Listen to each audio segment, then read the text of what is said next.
নমস্কার, সবাই কেমন আছেন? আশা করি ভালো আছেন। আজকে কি রান্না করলাম চলুন দেখাই। এখানে রান্না করে নিয়েছি কাতলা মাছ।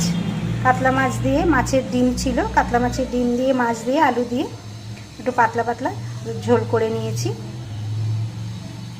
আচ্ছা, এখানে রান্না করে নিয়েছি বেলে মাছ দিয়ে বেগুন দিয়ে সর্ষে দিয়ে ঝাল করে নিয়েছি, ধনেপাতা দিয়েছি।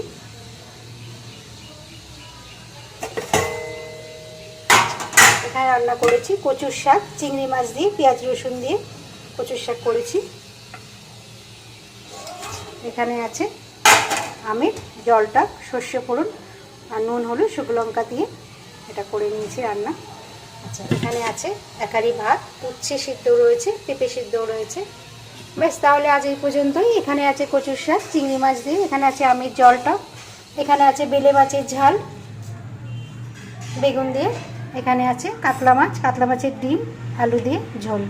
ব্যাস, সবাই ভালো থাকবেন, সুস্থ থাকবেন। আবার সবার সঙ্গে পরে দেখা হবে।